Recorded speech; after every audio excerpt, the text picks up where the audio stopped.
হাসপাতালে ১০ম দিনে BNP chairperson Begum Khaleda Zia তার শারীরিক অবস্থার খোঁজ খবর রাখতে হাসপাতালের সামনে আছেন সহকর্মী মাহিলা ইসলাম।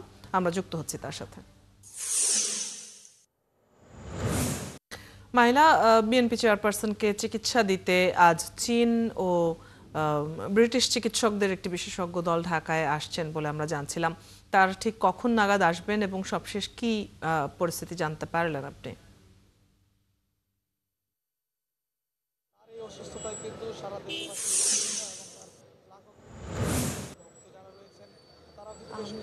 অদিতি, আপনাকে ধন্যবাদ।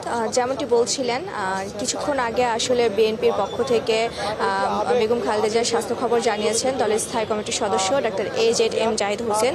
তিনি কিন্তু আমাদেরকে জানিয়েছেন যে আজ ইউকে থেকে চিকিৎসক টিম আসবেন।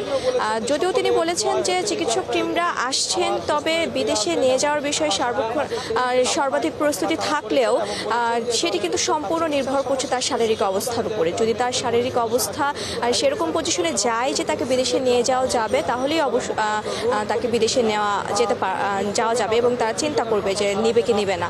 তবে এখন এই মুহূর্তে আসলে বেগম খালেদা জিয়ার যেই শারীরিক অবস্থার কথা তিনি জানিয়েছেন, এই মুহূর্তে আসলে বিদেশে নিয়ে যাওয়ার মতো পরিস্থিতি তার নেই।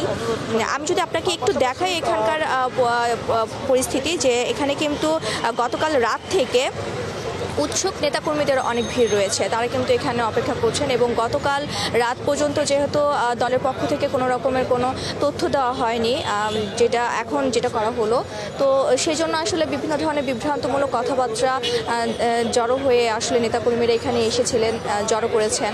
তবে এখন কিছুক্ষণ আগে যেই ব্রিফটা করা হলো, সেই ব্রিফে আসলে ডক্টর AZM জাহিদ হোসেন সংবাদ মাধ্যমে বলেছেন যে আসলে দল থেকে কোনো রকমের কোনো তথ্য দেওয়া ছাড়া যাতে কোনো তথ্য আসলে গ্রহণ না করা হয়, তাহলে আসলে এই গুজব ছড়ানোর বিষয়টি আসলে অনেকখানি কমে যাবে।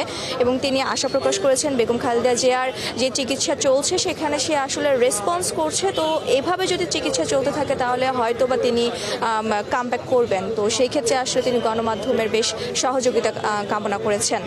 আর আরেকটি কথা বলা যায়, সেটি হচ্ছে যে ইউকে থেকে চিকিৎসক কখন আসবেন সেই সময়টি এখন পর্যন্ত বলা হয়নি। চীনা সদস্য থেকে যেই চিকিৎসকের টিম আসার কথা রয়েছে সেটি হয়তো বা বিকাল নাগাদ দেশে এসে পৌঁছাতে পারে, এমন তথ্য দেওয়া হয়েছে।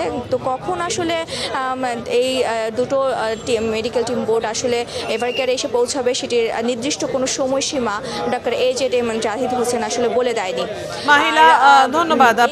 মাহিলা, ধন্যবাদ আপনার কাছ থেকে আমরা সবশেষ পরিস্থিতি সম্পর্কে জেনে নিচ্ছিলাম। আপনি আছেন সেখানে, নিশ্চয়ই পরবর্তী সংবাদেও কথা হবে। দর্শক, সহকর্মী মাহিলা ইসলাম আছেন এভারকেয়ার হাসপাতালের সামনে।